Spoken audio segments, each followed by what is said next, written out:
Welcome back. Our guest today on The Big Conversation is part of an organization doing important on-the-ground work to protect and empower women and girls.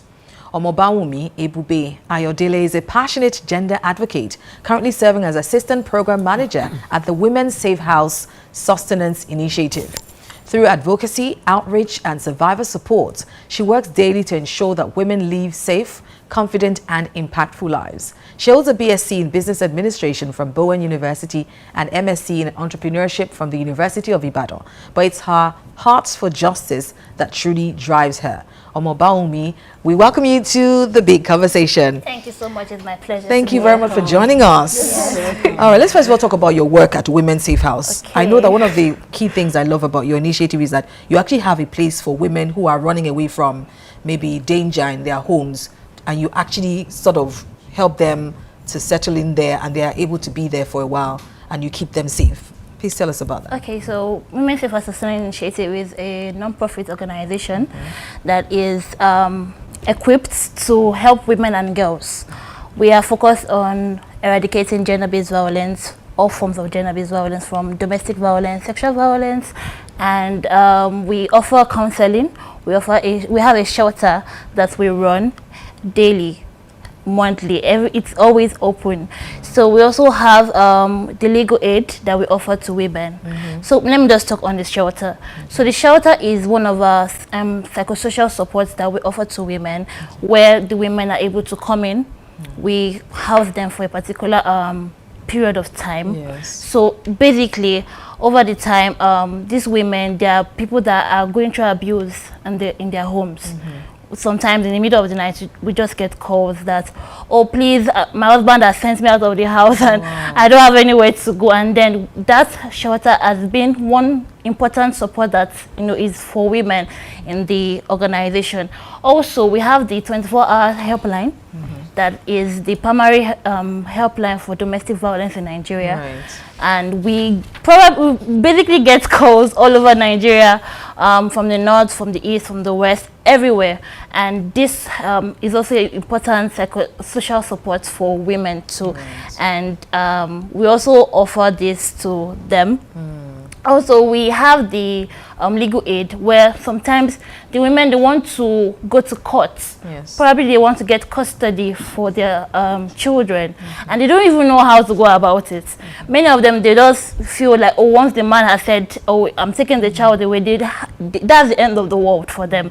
But because they have come in contact with Women's Safe House, they are aware that there is help for these women, and so we offer this help to them, where we are able to be their lawyers, be their support for them. Also, we have the basically that. Right. Yes. I mean, there are two girls who we're using kind of like in focus today. There's Salome Adaidu, and there's another lady as well who was, I don't know, it was Chisom that sent us that video where she had done even a TikTok, and shortly after they saw her body, and it was her baby daddy that killed her. I mean, a lot of the women who go to your safe house are lucky. They may not be lucky in that, but they are lucky because there are women who die in the hands of their lovers, boyfriends, baby daddies, like one of the women in question today. And so, of course, people often ask, what is it that makes a woman say, that will not be me? Because we keep hearing these stories, but then there's probably a lady watching us now who's just gotten hit by her boyfriend or by her husband or somebody. What is it that makes a woman, I don't know, say, well, you know what, that will not be me? Who will be the dead body? Yeah, so the truth is that many times nobody ever plans to be killed or to be murdered in any relationship. Most times when people enter relationships, they're entering with a whole lot of positivity. Yes. But in the long run, there's a cycle of violence. It starts from the honeymoon stage, where there's the whole lovey-lovey, thing, the whole lot of buying of gifts and things like that. And then it goes to the tension stage. This is where there's a lot of threats. This is where they begin to insult each other, call themselves names. Then from there, it now goes to the explosion stage. This is where the physical violence actually starts, where they're hitting them, they're slapping them. And then there's another part of it that it goes on to the reconciliation stage, where sometimes we've gotten cases like that, where a woman will say, oh, my partner beats me, but then he's crying that he beats me. He's saying it's because of what I did, or it's because I didn't respond to him in this particular way. So blaming the victim for his own actions. So basically, violence doesn't just happen in a day. It goes through a process. Right, and it's important that you identify the process, the point at which you're in that violence. Right. I know. I mean, ladies, I don't know if there are people who tell you they never saw signs. Exactly. So I wanted to say that. Are you saying that people, you see, my brother is a doctor, he said that most times when people kill, you know, maybe two people were fighting, that most times they did not mean to murder the other person. It was a mistake. Maybe they were quarreling, you know, two people are fighting on the street and, you know, one person just stabbed the other and died. Or maybe, I'm not talking about people that have repeated, you know, domestic violence cases, you know, in their homes. I'm saying that sometimes I've seen cases of people that they did not use to quarrel, you know, and there was something, maybe a man impregnated a girl, you know, and the wife found out and, you know, and it's exploded and the person, you know, died. Did you see the video of a girl, it was trending last week, Mariam Sanda or something in the north, that killed her husband and she was just sentenced to death. You know, there was nothing like that that would have suggested that she could kill her husband. To an outsider perhaps, but would you think that would an insider be really honestly say, I didn't, there's no way I didn't. Maybe, so another thing, you know, what I always say about when husband and wife, maybe something like that happens, is that if you look at what is happening now and maybe what's happening like 50 years ago, the dynamics of marriage has really changed, you know. Now, there was nothing like ownership then. People had the freedom to go in and come in, even as a woman. People could marry 3 husbands and nobody would raise an eyebrow, you know. But now, people want to stay put in that, I don't want to have my children in, you know, with 4 different men and all that, you know. So they would rather stay put in that marriage and be thinking that, oh, it would change, it would. But things have changed. Or things were not like that before. You know, people could enter a marriage and say that if the marriage is not working, I'll go back to my father's I'll house. go back to go and rent a house, you know. And what days are those days? About 60 years ago. Wow, did you? Yes. That you go back in the days, it was easier to sort of divorce and just say, I'm thinking so. We're very, very. How many? That's why they say they're higher. Parents stay with their, I mean, the wife stay with their husband, whether they stay there. Nobody leaves. Yes, our parents say that. No, that's what they tell us about 40 years ago. I'm telling you. So now, look at, I'm talking about. I'm talking about. Of this world. Okay. So they will do what? They did not see marriage as tolerates. Or yes, they were. See, the women in Ibadan that I know. Please don't let us centralize this around Ibadan women. Okay. So I'm using my environment as an example. You know, my own reality is that women that I know. You know, if you go even up to now, if you go to Agbeni, even if you go to Agbeni now, they will move up. So it is very, very. They are not. They will say Baba Mommy. They will say Baba Mommy. But I want us to look at it in holistic. Yes. Don't let us say Ibadan. I mean, our culture does not allow women to just say, I don't want to do it. Yoruba women were not. It is educated women. It is education, monogamy that brought monogamy. Every typical Yoruba woman, no, I disagree. Was not, wait, ma'am. Even if you say they, I mean, if you say the Yoruba women, they can, their husband might have 1, 2, 3 wives, but they still stay there. They don't just say, I'm not doing it. No, they don't usually do that. So let's go back to violence. You know, because for me, I want to just investigate this whole someone's hitting you, someone's beating you, you know. And then it's something that you, okay, fine. It's gone to the part where they're even hitting you. I'm even going back to when people get married and say, he didn't hit me before, you know. So what are the signs, maybe when you are even dating? You know, because a lot of men can pretend. But I feel like, I don't know, you can't pretend for too long. There are all of those, you know, subtle signs and people just choose not to see them as opposed to, oh, he didn't show me any signs. I feel like there will always be signs. But as women, we're very emotional and we just choose not to see those signs. Maybe over possessiveness, you know. Exactly. True. Yes. True. When they are too possessive. Controlling. And you can, for a lot of women, I like it. Yes. It's mine. may not know that it's actually not a good thing. Or even isolation. Sometimes they will gradually cut you down. And love bombing. Yes. So true. Let's talk about that isolation, because a lot of women do it more than men. We see a lot of women, once they get married, they abandon all their single friends, and it's not okay. So women think is a lot of those subtle red flags. Women think it's a thing of love. Oh, don't be friends. That means you want to spend more time with me. Is what you are hearing. But what he's saying that when you need help, he doesn't want anyone to be able to come to your rescue. Is why he isolates you from a lot of your friends. Says don't be friends with that person anymore. You always see something wrong with all your friends. He always says, oh, stay home, don't go out. So, but a lot of women need to be hearing what is being said as opposed to what they think is being said. I think a lot of the time. So there are lots of some of those red flags, like being controlling, like isolation, and what are some of the other things? Also gaslighting, where they consistently belittle you, make you feel small. Make you feel like, oh, you're fat, you're too slim, you're things like that, or you're too dark, things like that. Those are some of the signs. Also, when they try to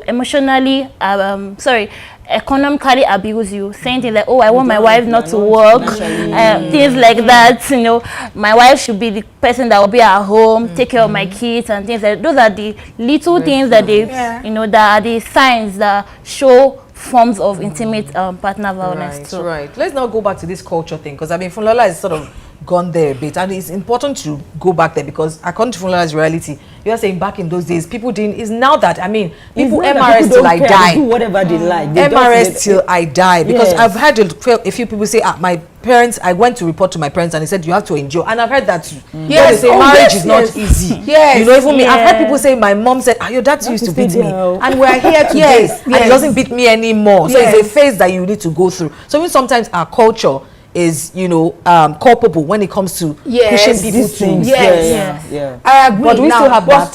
So would we as parents, our own generation? So my grandmother, probably told my mom the same thing, but my great grandmother, did not tell my grandmother the same thing. She would go and take if I'm my grandfather. So my grandmother used to say that she was the one that went to take her aunties, whatever, because the husband was beating her. They used to say it now, cupboard. That one husband does not fill up so now people look at people. Women would do that as being promiscuous, as being different dads. So that's why I said that about 50 years ago, and what changed it was education. People became educated. Monogamy. So education brought monogamy. They will say that especially Pentecostal, Orthodox churches. Oh, you cannot have 2 wives. You cannot have. So all those things are considered as being again you were in the world before, so you can. But in the olden days, and especially even up to now, among the Muslims, people could marry different. If you go to Agbeni or Bodija, or some of the women have multiple Yes, partners. they could, even if they don't have multiple partners, they were able, or they are still able to say that I'm not doing again, it's not working. If you go to Makpo, they are doing divorce for 50 reasons. So like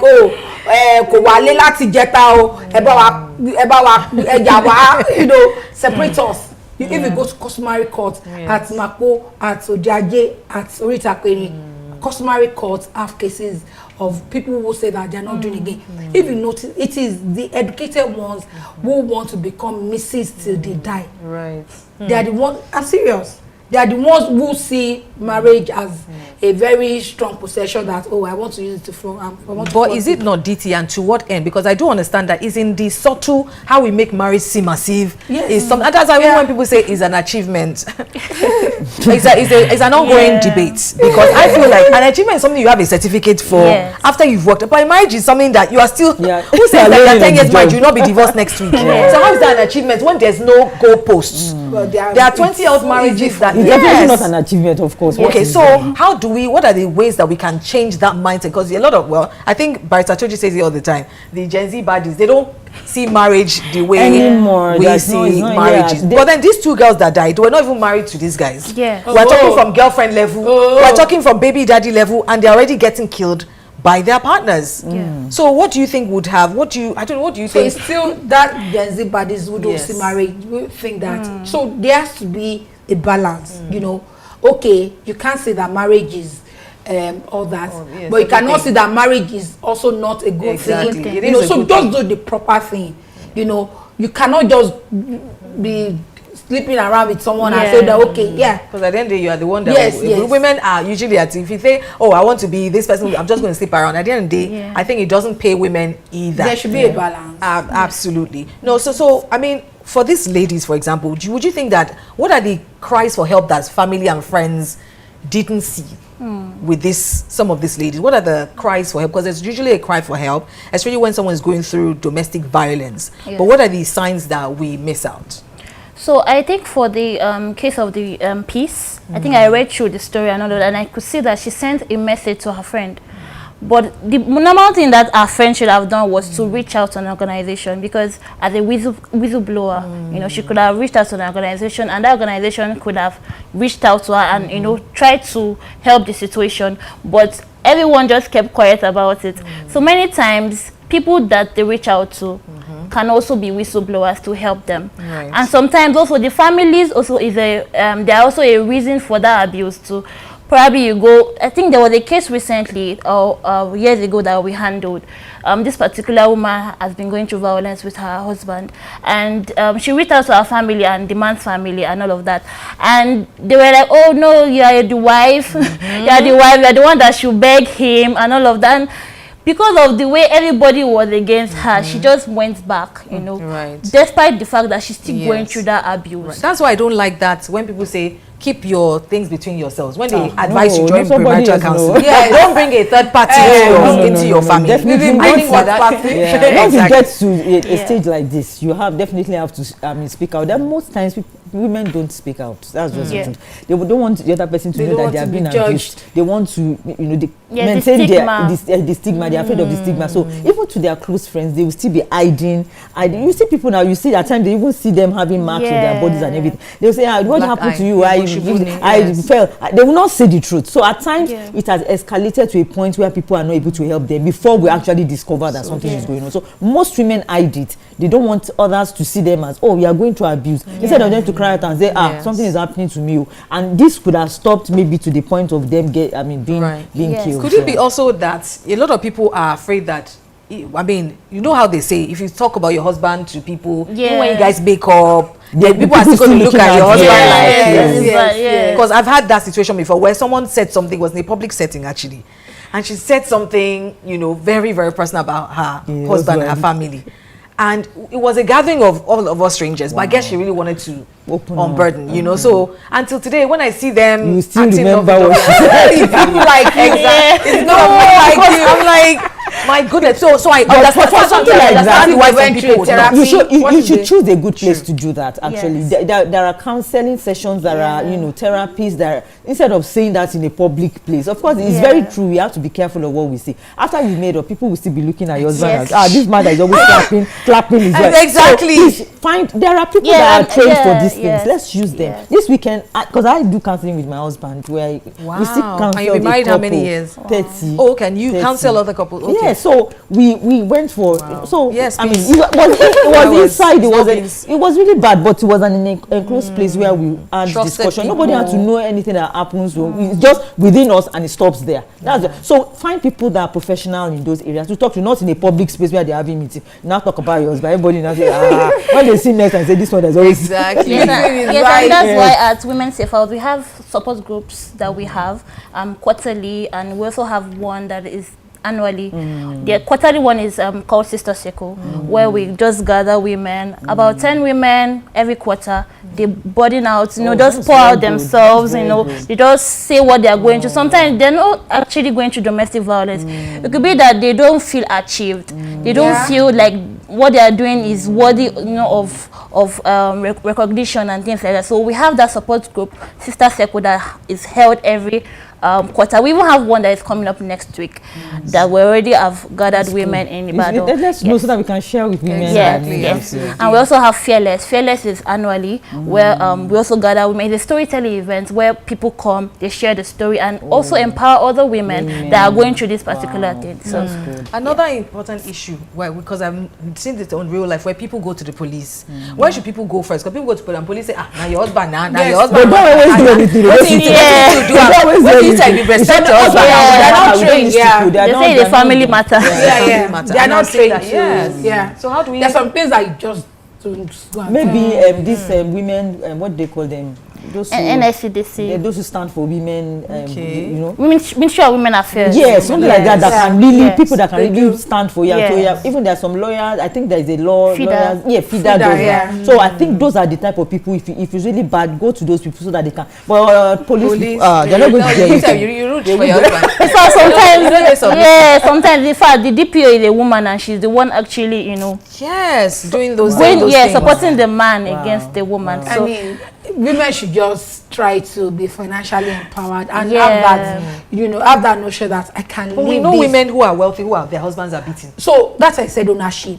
You think that, this thing is my own forever. So you should be able to see marriage as, like a trust, like even your children, God gave them to you, in a trust. So if that marriage is not working out, you should just leave. Then that one you said about rich people, the women, it's a stigma. They don't want people to stigma. So they stay there because they don't want people to say that they have divorced, that they have problems, they have been abused. So they are trying to hide. They are creating another image. That's just it. So, but as we are discussing it, I hope we also know that women also kill men. So it's not one way. So that it's not like we have a lot of women. Some will poison their husbands. Some will, all sorts. So it's killing somebody is not something that happens. It's not gender based. It's not gender based. Okay, but now you're talking about what are the red flags that a man would see a boy if I had a son that was looking out for? Yes, I think for that because we had no cases like that where I think there was a guy that called us one time. He called and said he does not know what's going on. That his girlfriend, if I was crying that he had to beat his girlfriend. He said he doesn't know what's going on. That every time she keeps on saying beat me. There's a certain, I don't want to say tribe apparently. That apparently they feel like if a man doesn't beat them, they'll say you're a shell of a man. They can't even beat. I was in a bus when I was like, Festus cannot even beat somebody. He's a shell of a man. If he was this one, if he handled me, I'm telling you, real life. Real life. There's a particular some areas. All these things that we are talking about, they are normal things. Husband and wife, after drinking polo and alcohol, they start misbehaving. They do things together. Okay, so what should boys? So this boy. So it's very crazy actually, because you see, women will tell their partners that, do you love me? You don't beat me. You don't slap me. You don't do this. You are too good. But is that normal? Is that not normal? It's actually mental. So as we were digging deep into the case, I realized that she had a trauma from her family. So her dad constantly used to beat her mom. And she saw that as a normal thing for her. So many times it's because of trauma that has not been healed. Thank you very much. But it's not similar to BDSM. People that like restoring sex. Is that mental? It's also acquired. You find out that must be something in their background that is making them desire that violence. Yes. So and I think also with men as well, because obviously like you said, men also are abused. Yes, men also get killed. Yes. Of someone that his mother-in-law poisoned him. Mother-in-law, father, sister-in-law, wife. They just sentenced that woman to death. So she was a lawyer with Akwa Ibom State or something, Ministry of Justice, because the husband impregnated a woman or something. So she went crazy. Yes, and they put otapia inside food. Talking about that, what do you say to people who say if a woman is beating? Because sometimes some women provoke. And not to say that that's an excuse. Some women, they will use the man wants to go, she's locking him by the door. Yes. The man wants to, she's she's mentioning his mother, abusing. Plenty excuses. That's not enough reason. No, it's not however, enough. that's not enough reason. But what do you say to women like that who are very provocative in the way because they know that the society would side them Do you get it? So how do you, let me ask you this question. How would or how should such a man, you know, walk away? How would you walk away? She has locked the door. She has locked the door. And throw there. Let her, yes. It's just self-control. And throw the key. Yes. Just walk into another room. Lock yourself. She's holding you. Okay, then just stay there. You can get just her hands stay off your there. Exactly. shirt. Just You can. wriggle her off. Okay, so you now wriggle her off and now, you know, not break her hand. Maybe like, oh, so there's a mark. She now go on social media. Yes. Yes, we know there are women like that. However, you know that there's a woman that I'm talking about who. But you find the way around. Yeah, so I think for that, there are different sides to every story. Yeah.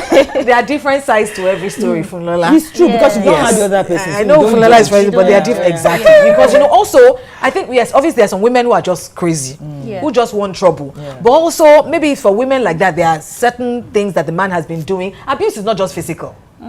It could be emotional. So maybe he's been abusing her emotionally and everything, and then of course she now gets physical. It's no excuse. It's no excuse. For this discussion that we're having now, what I just want to say is that in every relationship there's always a red flag. And it starts from where you are dating that person. I disagree to say that they were not like that. Exactly. There is always something they are doing. He's rude to people, but they just want to overlook it. You keep malice for 1-2 weeks, not showing you now. You call you ugly. And that over possessiveness, please. It is a very it's also big a sign. Flag. So all these signs are always there. The red flags are there. It might be even very subtle, but they are there. But so for women that are dating, use all your senses. Use your eyes, your ears, everything that you can use it to make sure you see what you need to see. Absolutely. So if you see that this thing is going to be, because it's going to be full blown later, whether you like, it's going to be somebody that is not faithful when you are dating them. They are going to be unfaithful when you marry them. Forget it. Don't say it was not like that when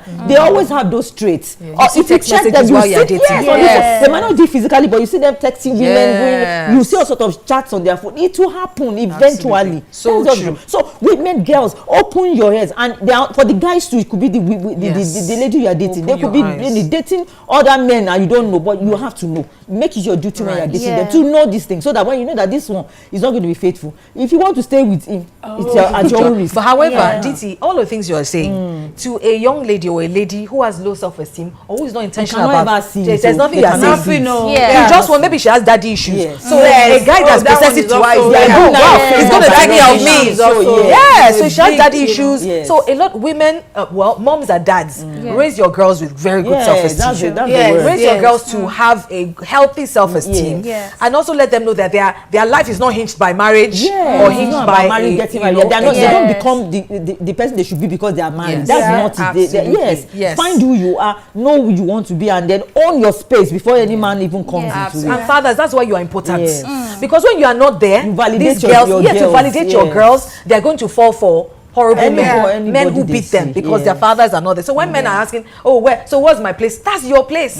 Yes, you have such a huge part to play in, bringing up girls who have a healthy self-esteem, who can smell toxicity. Your guy is talking to you anyhow, you're like, excuse you. What's going on? Exactly. But when you just want to marry you, or you just want a man by all means because my parents' marriage did not work, so me too, I must. Or my money this marriage, your parents' marriage did not work. So for them, it's like they want to do everything at all costs. That's why I like people who are, no. People who can just, walk in. Yes. Well, who can take confidence actually to get to their self-confidence and knowing your worth, knowing once you have a problem in that area, forget it. You are going to subject yourself to whatever comes along. So okay. All right. So we're going to continue this conversation a tiny bit more, but first let's look at our life hack for today, and then we'll be back to play our very, very feisty agree or disagree game. So don't go away.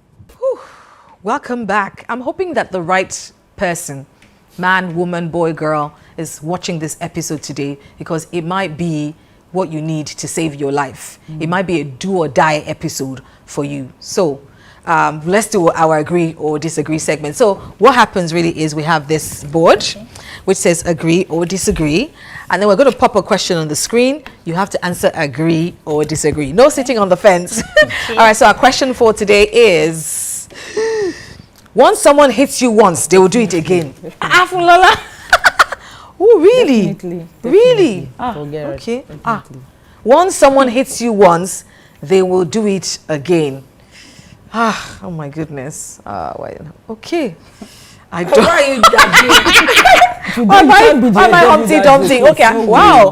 Green across board. Green across board. I was going to say, I was going to be in the middle, but for a girl watching, I know that there's a girl watching there, and I'm not going to sit on the fence for you today. I'm going to say better a broken engagement than black eye or a dead body. All right, so you have to still defend your answer. Funlola, defend your answer. Yes, I agree, because, I mean, something that you did that triggered it, you could do it later and the person will beat you. You know, most times people don't just stop, and it's in them. If you can do, I mean, and it's not in your place to say that, oh, I want to, they can change, or they will change, or maybe so it's going to stop. People can change, but we don't want to know. Okay. Or you should not be the one to say that. Yes, somebody else be the one to express the change guy. Yes, let them change on their own. Yes, without your own effort. They are not the Holy Ghost. Yes, they are not the Holy Ghost. They can change. They can give their life to Christ. Holy Spirit can minister to them.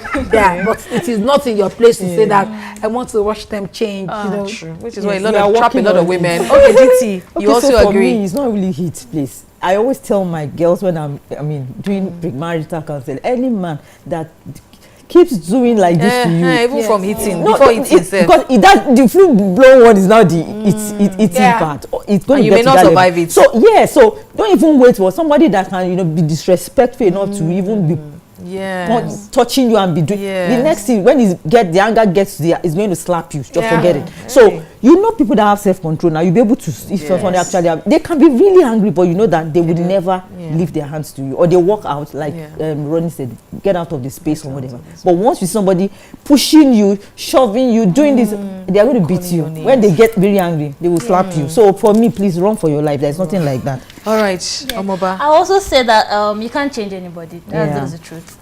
It's only God that can change a man. So you can't change anybody. So if you see those signs, it's better you just leave. It's when you're alive that you can tell the story. You wait to tell the story. That's the truth. When you're alive, you can tell the story. So it's better you just leave and save yourself. Absolutely. I'm hoping that this video goes viral, goes to all of the young girls out there, and that's why I will not sit on the fence on this one. I don't care if people have changed, but for a young girl who may be listening today, whose boyfriend is already calling you ugly, look at you, you are fat, you are calling you names, you are the prize, girl. Hey, be scared. I remember I was dating somebody, and just because for me, I'm lucky that my dad never ever beat me. I know some people that their dad has beat you, but just because your parent even beat you doesn't mean that that's a parent. Do you understand? But that was always my license to my dad never beat me, although as in so that's always my. So I remember having a boyfriend then who was even ended up being a fiance, who would I remember him just saying, if you were beside me, I think I put a comment on someone said, if you were beside me at the time I read that message, that's what I said. I said, what would happen? I said, what would have happened? I said, my father has never beaten me before, so no guy. So just from that tone was for a red flag for me. And then I was already like maybe 29. And I was mature enough, and that's why I always say, young girls, develop yourself and discover yourself before you start trying to discover Kilimanjaro. Abi, what is not lost. Before you dedicate yourself to a man, dedicate yourself to you. That's the only way you're able to. You can smell when, because it takes a lot of maturity and self-awareness to say that that tone you use for me, I don't like it, and I can walk away. And you're not so whatever that if I walk away, I will find someone else. So that was my experience. Just hearing his tone, I was like, no, this one. To bag by me, me, I'm my mouth. Me, I must talk. And thank God for good husbands. But just like you said, someone who has self-control, and you can spot from how they talk to other people, how they talk to you. You are a Jew. Nobody should be talking to you anyhow. Not to talk or even laying hands on you, and that's for even guys as well. No lady should be telling you shut up, keep quiet, or holding your shirt. I'm telling you, you're already to start from or you abuse a man and don't respect nothing, just disrespect. Don't even go there. Because they say someone will abuse your mother, abuse everybody in your family. Absolutely. Let's not provoke other people. And when you are provoked, it's important, to walk away. We're really glad for the work that you're doing at Women's Safe House.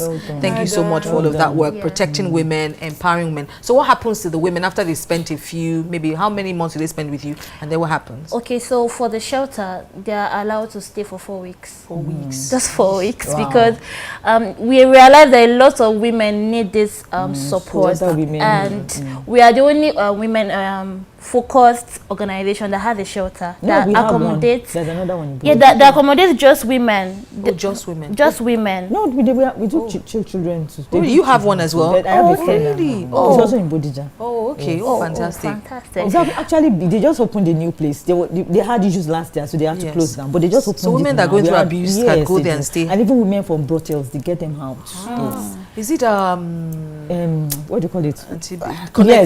Anti-babes or Yes. Yes. Oh, right. And it's quite big. The new place is quite fantastic. Big. Very big. They just we should have her on the show too. Month. Yes. Yes. Oh, that's beautiful. Well done. So when they leave the shelter, we usually do follow-ups, and most times we actually don't just take in women. It's through referrals, either through civil defense, Ministry of Women Affairs, Ministry of Justice, FIDA. It's only on rare occasions that we get a woman directly from the helpline.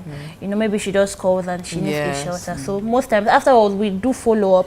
We do this counseling and ensure they're back on their feet. Right. And sometimes, if the husband is or the partner in question is someone that is willing to, you know, solve the whole situation, we do mediation.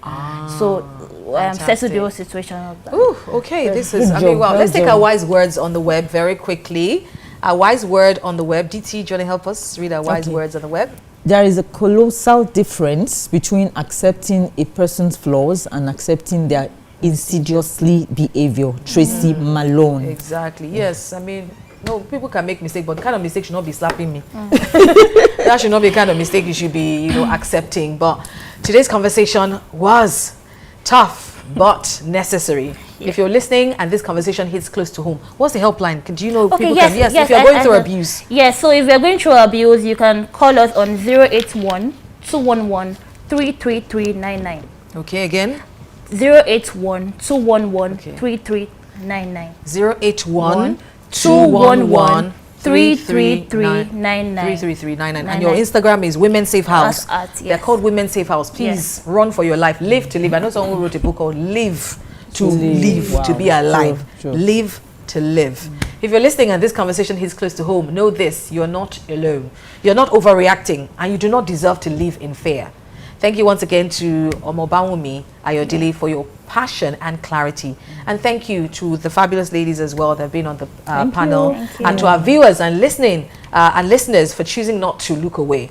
Remember to use the hashtag #TheBigConversation to keep sharing your thoughts. Let's keep talking, keep asking the hard questions, and keep demanding change, because women deserve to live, to love, and to thrive without fear. Until next time, I'm Ronke Giwa Onofua, and this has been The Big Conversation.